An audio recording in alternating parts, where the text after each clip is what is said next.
नमस्कार दोस्तों, मैं अमित आपका एक बार फिर से स्वागत करता हूं अपने YouTube चैनल ऑडिसी टेक्नोलॉजीज में। तो गाइज, आज इस वीडियो के थ्रू मैं आपको बताऊंगा कि हम डबल वी लुकअप को कैसे यूज़ करते हैं। मुझे बहुत से फ्रेंड्स ने फ़ोन करके मुझे बोला कि आप डबल वी लुकअप को कैसे यूज़ करते हैं, इसका एक वीडियो बनाओ। तो गाइज, आज मैं आपको एक वीडियो बना के दूंगा डबल वी लुकअप के बारे में कि कैसे हम इसको यूज़ करेंगे। तो गाइज, स्टार्ट करने से पहले आपसे रिक्वेस्ट करूंगा, आप मेरे यूट्यूब चैनल को सब्सक्राइब कीजिए और अगर वीडियो आपको अच्छा लगता है तो आप उसे लाइक ज़रूर कीजिए एंड उसके बाद अपने कलीग्स के साथ शेयर कीजिए, फ्रेंड्स के साथ शेयर कीजिए।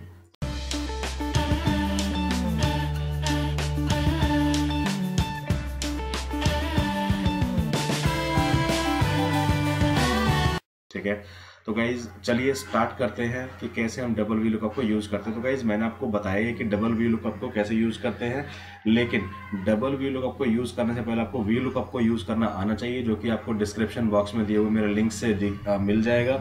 वहाँ से आप इसको देख सकते हैं कि कैसे हम वी लुकअप को यूज़ करते हैं। मैंने अपने लास्ट 2 वीडियोज़ बनाए हैं वी लुकअप के बारे में, तो वहाँ से आप सीख सकते हैं कैसे वी लुकअप को यूज़ करते हैं। और आपको ऊपर लिंक भी आपको दिखाई दे रहा होगा, तो यहाँ पे आप क्लिक करेंगे और आप उसको वॉच कर सकते हैं कि कैसे वी लुकअप को यूज़ करते हैं। तो गाइज, डबल वी लुकअप को यूज़ करना कोई इतना बड़ा काम नहीं है, लेकिन इसमें सिर्फ एक समझने वाली बात यह है कि अगर आपके पास 2 डेटा है, जैसे कि मेरे पास एक ये वाली शीट पड़ी हुई है, आपको दिख रही होगी, मैंने एक शीट बना रखी है और एक डेटा मेरे पास ये पड़ा हुआ है।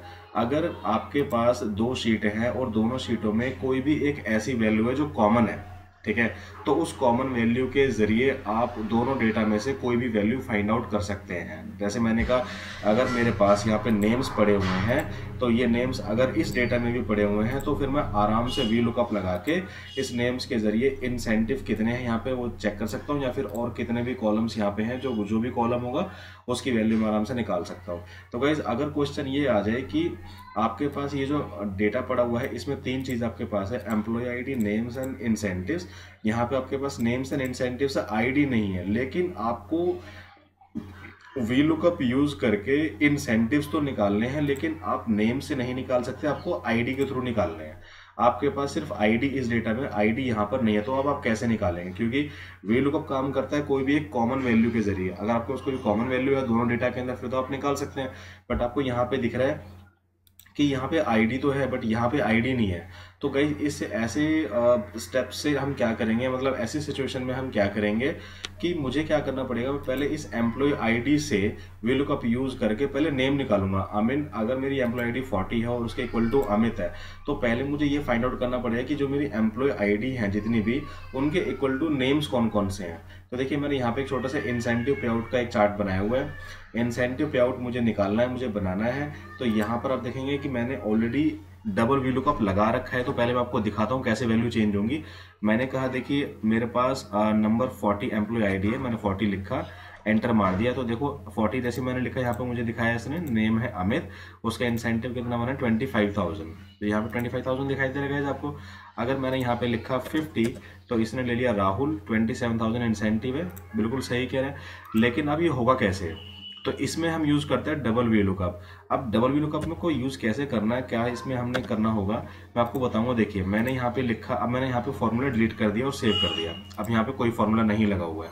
तो अब मैं यहाँ पे आया, तो अब मुझे करना क्या होगा गाइज कि मैं चाहता हूँ कि मैं यहाँ पे कोई एम्प्लॉय आईडी एंटर करूँ। उसके बाद जब मैं एंटर करूँगा तो नेम यहाँ पे ऑटोमेटिकली आ जाए, यानी कि मैंने यहाँ पे एम्प्लॉय आईडी डाली, यहाँ पे नाम आ जाएगा, और वो नाम जो होगा इस डेटा में आके सर्च करेगा कि इंसेंटिव कितना है उस बंदे का, वो ऑटोमेटिक करेगा अपने आप। तो उसको कहते हैं डबल वी लुकअप। आपको 2 वी लुकअप लगाने पड़ेंगे। तो मैंने यहाँ पे डाली एक एम्प्लॉय आईडी, जैसे लेट सपोज मैंने लिखा यहाँ पे 98, ये मेरी एक एम्प्लॉय आईडी है, जैसे कि आपको यहाँ पे दिख रहा होगा 98। अब मुझे 98 के इक्वल टू क्या है, नाम अनिल। अब मुझे यहाँ पे चाहिए नाम उसका, कि 98 एम्प्लॉय आईडी है, उस बंदे का नाम क्या है। ठीक है, तो मैं स्टार्ट करता हूँ, आपको यहाँ पे दिख ही रहा होगा। तो स्टार्ट करते गाइस। देखिए, नेम्स के अंदर क्या है, अब मैंने लगाया इक्वल टू का sign, vlookup, bracket start किया। अब मैंने इसको ले लिया यहाँ पे, यानी कि मेरी लुकअप वैल्यू यू है, इस वैल्यू के थ्रू मुझे नेम सर्च करना है, और मैंने लगा दिया कॉमा। तो आपको दिख ही रहा होगा, कॉमा मैंने लगा दिया यहाँ पे। ऊपर फॉर्मूला आपको दिख रहा होगा यहाँ पे टॉप पे लेफ्ट कॉर्नर पे। उसके बाद कह रहा है कि टेबल एरे कौन सा है। तो गाइज, अभी मेरे को इसी डेटा के अंदर ढूंढना है। तो यहाँ पे मैंने इस डेटा को सिलेक्ट कर लिया एंड कॉमा लगा दिया। अब मेरा कॉलम कौन सा है, कॉलम का नंबर क्या है जिसमें मुझे ढूंढना है। तो मेरा कॉलम नंबर कौन सा, नंबर 2। तो गाइज ये आपको याद रखना पड़ेगा कि जिस वैल्यू के थ्रू आप ढूंढना चाहते हैं उस वैल्यू को फर्स्ट कॉलम में ही होना चाहिए, तभी ये VLOOKUP काम करेगा। तो मेरा फर्स्ट वैल्यू में ही है, तो मेरा कॉलम नंबर है 2, तो मैंने यहाँ पे लिख दिया आगे ऊपर 2 एंड कॉमा, एग्जैक्ट मैच के लिए मैं लगाऊंगा 0 एंड मैंने ब्रैकेट क्लोज किया, एंटर मार दिया। तो आप देखेंगे कि 98 मैंने यहाँ पे लिखा, अनिल आ गया। तो 98 की जगह पर मैं लिखता हूँ 50, देखिए नाम चेंज हो गया, राहुल आ गया। अब मैं यहाँ पे लिखता हूँ 16, तो देखिए वर्षा का नाम आ गया, यहाँ पे देखेंगे 16 का वर्षा है नाम, ठीक है। अब मुझे इसका इंसेंटिव चाहिए, तो एक VLOOKUP तो मैं यहाँ पे लगा चुका हूँ। अब मुझे क्या करना पड़ेगा, इक्वल टू का साइन लगाया, मैंने लिखा VLOOKUP, ब्रैकेट मैंने स्टार्ट किया। तो अब मैं यहाँ पे आकर सीधा जो नाम है ना, यहाँ पे ऑलरेडी एक VLOOKUP लगा हुआ है, तो मैंने इसको सिलेक्ट कर लिया यहाँ पे, ठीक है। कहने का मतलब क्या है कि मैंने एम्प्लॉय ID से नेम्स निकाल दिए और इस नेम को मैं यहाँ पे डाल दूंगा, ये नेम मुझे ये इंसेंटिव निकाल के दे देगा, सिंपल है। तो मैंने इसको यहाँ पे सिलेक्ट कर लिया और मैंने लगा दिया कॉमा, ठीक है गाइज। मैंने स्टार्ट किया, मुझे वैल्यू ढूंढनी कौन सी है, ठीक है। तो वैल्यू जो मुझे ढूंढनी है, मैंने फिर से यहाँ पे लगाया वर्षा एंड ओके कर दिया। टेबल एरे मेरा कौन सा है, टेबल एरे मेरा ये वाला है, मुझे इस कॉलम के अंदर ढूंढना है ये, ठीक है गाइज।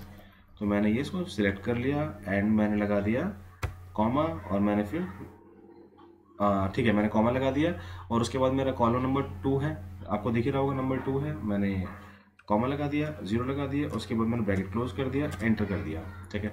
अब आपको दिखाई दे रहा होगा गाइस कि यहाँ पे वर्षा जो है उसका इंसेंटिव बनता है 98,746, आपको दिख रहा है ये बन रहा होगा यहाँ पे। अब अगर मैं यहाँ पे वैल्यू चेंज करूँगा, मैं डालूंगा 40, तो देखिए 40 अमित है 25,000। अब अगर मैं यहाँ पे डालता हूँ नंबर 5, ठीक है, तो 5 है खुशी और उसका इंसेंटिव बनता है 38,000 का। तो आप देख लेंगे यहाँ पे 5 नंबर है खुशी, ये खुशी और इंसेंटिव 38 है, तो यहाँ पे 38 दिखाई दे रहा है। तो गाइज ये था बिल्कुल सिंपल तरीके से डबल VLOOKUP को यूज़ करना, बस समझने वाली बात है। करना क्या, आपको ऑलरेडी एम्प्लॉय ID के थ्रू पहले नेम्स निकालने के लिए VLOOKUP लगाना है और जब आप नेम्स निकाल लेंगे उस नेम को फिर आप फिर से VLOOKUP कर देंगे इंसेंटिव निकालने के लिए, ठीक है गाइज। तो ये तो था डबल VLOOKUP को यूज करना, आपको दिख ही रहा होगा। तो आशा करता हूँ गाइज वीडियो आपको पसंद आया होगा और अगर वीडियो आपको अच्छा लगा है तो प्लीज इसको लाइक कीजिए, शेयर कीजिए एंड चैनल को सब्सक्राइब जरूर कीजिए। तो आज के लिए गाइज इतना ही, नेक्स्ट वीडियो में आपको बताऊंगा कि और VLOOKUP की कंडीशंस क्या क्या हो सकती हैं। तो थैंक यू गाइज।